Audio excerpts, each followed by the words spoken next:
Hi everyone, welcome back to the channel and welcome to this new class. इस class में हम लोग फिर से करने वाले हैं कुछ इडियम्स एंड फ्रेजेस, और ये जो इडियम्स है ये आप लोगों के लिए बहुत ज़्यादा इंपॉर्टेंट है। आप किसी भी कॉम्पिटिटिव एग्जामिनेशन की तैयारी कर रहे हैं और इंग्लिश उसके अंदर एक बहुत ज़्यादा इंपॉर्टेंट पार्ट है, तो डेफिनेटली आप लोगों को इन क्लासेस को अटेंड करना चाहिए। और ये जो क्लासेस हैं ये आप लोगों को डेली बेसिस पर प्रोवाइड की जाती हैं। ओके इससे पहले हम लोगों ने सिनोनिम्स की कुछ क्लासेस की थी, अभी इडियम्स की क्लासेस कर रहे हैं। देन हम लोग वन वर्ड सब्स्टिट्यूशंस होते हैं उनकी क्लासेस करेंगे। धीरे धीरे आप लोग की ग्रामर की क्लासेस भी आनी शुरू हो जाएंगी। अगर आप ज़्यादा से ज़्यादा इन क्लासेस को चाहते हैं तो जितना हो सके इन वीडियोज़ को लाइक करो, शेयर करो, तो जितने ज़्यादा स्टूडेंट्स मुझे दिखते जाएंगे उतना ही मोटिवेशन आएगी और ज़्यादा वीडियोज़ आप लोगों के लिए मैं लेकर आऊंगी। इन सब की प्लेलिस्ट क्रिएट कर दी है, तो अगर आप लोग की कोई भी क्लास मिस हो जाती है तो प्लेलिस्ट में जाइए और जो भी क्लास आपकी रह गई है उसको फटाफट से एक्सेस करके अपनी नॉलेज को गेन करिए। And this is all about me. Unacademy plus पर मैंने पढ़ा है, एडू अंकल एक्सपर्ट हूँ और कॉपी किताब एक्सपर्ट हूँ, और 7 साल से मैं टीचिंग कर रही हूँ। तो फर्स्ट जो ईडियम है भाई वो आप लोगों के सामने है, ठीक है। तो फर्स्ट हमारा इडियम है एट वंस फिंगर्स एंड, ठीक है। फिंगर्स जो होती है हमारी, उन फिंगर्स के एंड्स को हम लोग क्या बोलते हैं? टिप्स, ठीक है। उनको क्या बोलते हैं? फिंगर टिप्स बोलते हैं, ठीक है। तो वंस फिंगर्स एंड्स, तो आप लोगों ने कई बार सुना है, हम लोग कई बार अपनी लोकल भाषा में ऐसे नहीं बोल देते कि मुझे तो ये सब कुछ ना टिप्सों पे याद है। टिप्सों पे याद है मतलब फिंगर एंड्स जो होते हैं उनको टिप्स बोलते हैं। मुझे तो अपनी उंगलियों की टिप्स पर याद है, मतलब मुझे बिल्कुल पूरी नॉलेज है, मुझे इसका सब कुछ आता है।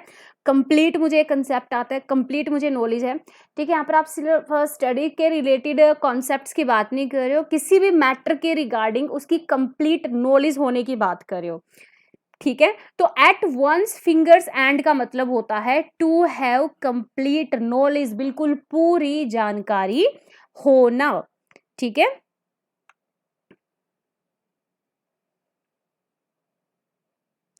Second idiom is at the 11th hour, at the 11th hour, ठीक है। एट द 11th आवर का मतलब होता है एट द लास्ट मोमेंट, बिल्कुल अंतिम समय में, बिल्कुल अंतिम समय में।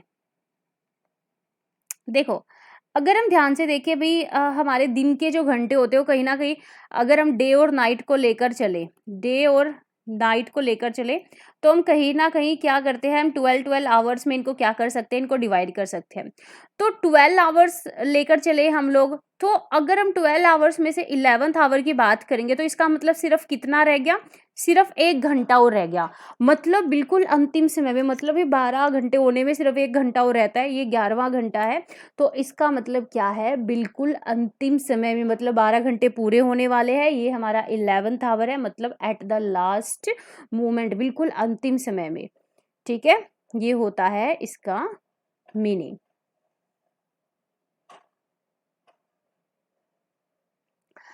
Third is back stairs gossips, ठीक है। स्टेयर्स का आप सबको पता है, ठीक है। घरों के अंदर जो हमारी स्टेयर्स होती है भाई, जिनको एक लोकल भाषा के अंदर आप लोगों में से किसी बाई चांस ना भी बताओ, जिनको हम लोग बोल देते हैं पैडिया बोल देते हैं जिनको, ठीक है, पैडी बोलते हैं। गॉसिप्स का मतलब होता है, देखो वह नॉर्मल अगर आप बात करोगे ना किसी पर्सन से तो वो कॉन्वर्सेशन बोला जाएगा, लेकिन गॉसिप का मतलब होता है जब आप किसी के पीठ के पीछे बात करते हो, ठीक है। तो बैक स्टेयर्स गॉसिप्स का मतलब होता है टॉक अमंग सर्वेंट्स, मतलब आप नौकरों के बीच में बात कर रहे हो, ठीक है। और अनफेयर टॉक्स मतलब किसी और, किसी तीसरी पर्सन के बारे में, किसी थर्ड पार्टी के बारे में आप गलत बातें कर रहे हो, आप गॉसिप कर रहे हो। तो देखो जो सही बातें होती है, जो बिल्कुल सच्ची बातें होती है, उनको तो भाई आप बिल्कुल आगे भी, उनके आगे भी बोल सकते हो, फ्रंट भी बोल सकते हो। आप स्टेयर्स के पीस को ऐसे याद रखो, आप स्टेयर्स के पीछे जाके, मतलब पैड़ियों के पीछे जाके, स्टेयर्स के पीछे जाके जो बातें की जाती हैं वो क्या होती हैं? वो अनफेयर टॉक्स होती हैं, ठीक है। स्टेयर्स के पीछे जाके जो गॉसिप्स होती है, जब गॉसिप ही हो गया गॉसिप एक लिया ही बैड कॉन्टेक्स्ट में जाता है। तो जब स्टेयर्स के पीछे जाके जो बातें होती है, जो गॉसिप्स होती है, वो क्या होती है? वो अनफेयर टॉक्स होती हैं, ठीक है। Next is at stake. देखो, स्टेक का मतलब होता है हिस्सा, किसी चीज में आपका कोई पार्ट होना, ठीक है। स्टेक होल्डर्स नहीं आप लोगों ने कभी सुना हो। तो एट स्टेक का मतलब होता है भाई आपका वो जो स्टेक था ना, आपका वो जो हिस्सा था, कहीं ना कहीं वो रिस्क में है। मतलब ये आपने वो जो स्टेक लगाया था ना, वो जितना भी हिस्सा लगाया था, जितना भी पैसा लगाया था, वो रिस्क में है, आपका वो पैसा डूब सकता है। आपने जो वो इन्वेस्टमेंट की थी वो इनसिक्योर्ड है, मतलब वो सिक्योर नहीं है, उस पर आपको रिटर्न और इन्वेस्टमेंट मिलने के कोई चांसेस नहीं है, ठीक है। फॉर एग्जाम्पल, तो यहाँ पर एट स्टेक को याद रखो भी, आपने वो जो स्टेक लगाया था, जो हिस्सा लगाया था, वो किस में है, वो रिस्क में है या फिर वो इनसिक्योर्ड है। तो एट रिस्क का मतलब होता है कोई चीज रिस्क में होना। Fifth idiom is at daggers drawn. मैंने आप लोगों को ना इतनी बार बताया कि अगर आपको आपकी थोड़ी बेसिक सी वोकैब भी होगी ना, तो कभी कभी आप इडियम्स के अंदर जो वर्ड्स दिए होते हैं ना, उन वर्ड्स के मीनिंग से भी आप उस इडियम का मीनिंग ड्रॉ कर सकते हो। जैसे डैगर्स का मतलब पता है क्या होता है? छुरा। एक तो होता है चाकू, चाकू जो हम घरों पे यूज करते हैं सिंपल सा, ठीक है, सब्जी वगैरह काट सकते हैं। लेकिन छुरा वो होता है जिससे आप किसी की जान भी ले सकते हो। तो छुरा एक बहुत ही शॉर्ट नाइफ होता है, लेकिन बहुत ही नुकीला, बहुत ज्यादा नुकीला होता है। तो एट डैगर्स ड्रॉन का मतलब होता है टू हैव बिटर एमिटी, मतलब एक बहुत ही ज्यादा शत्रुता होना किसी के साथ, या दुश्मनी होना, बहुत ही कड़वे रिलेशन होना।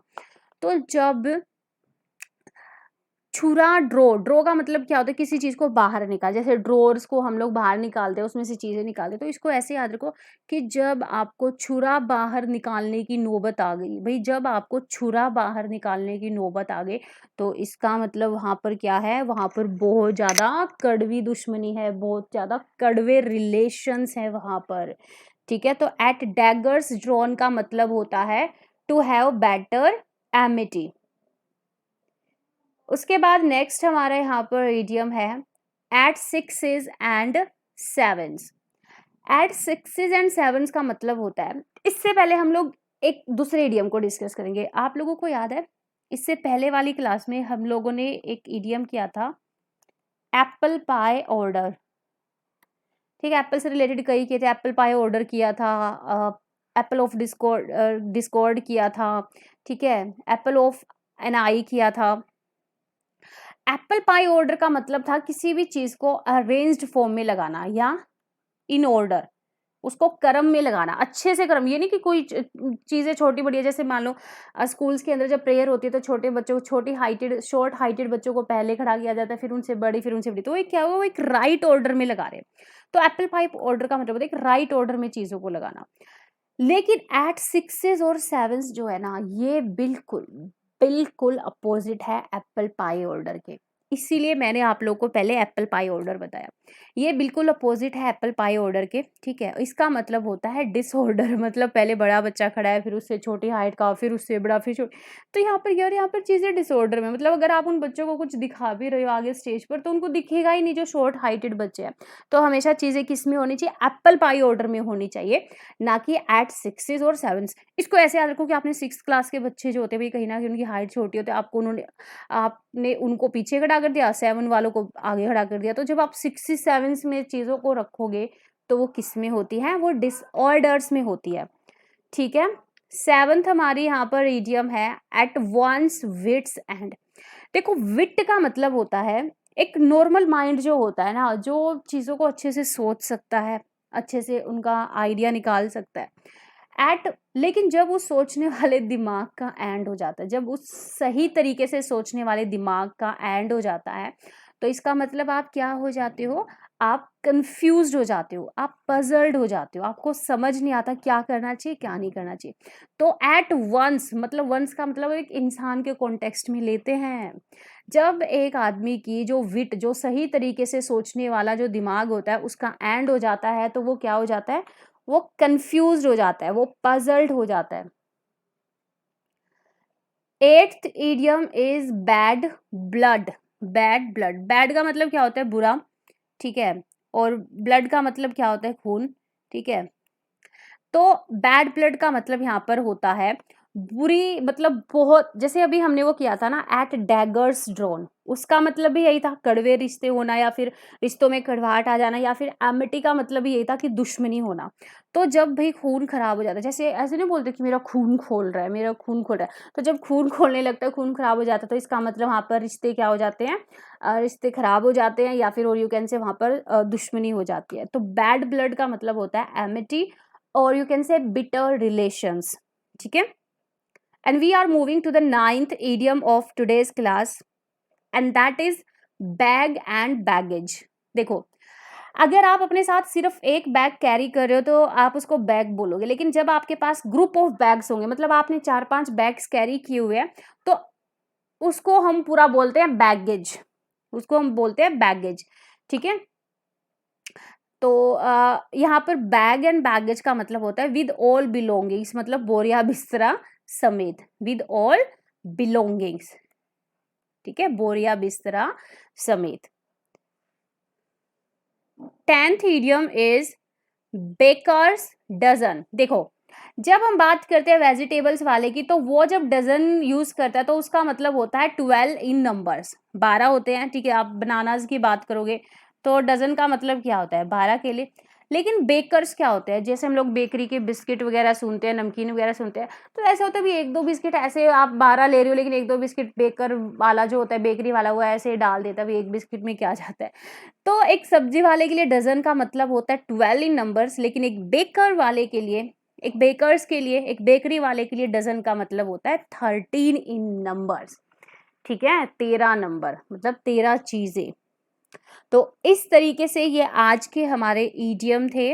आई होप इन सभी ईडियम्स को आप लोगों ने अच्छे से समझा होगा।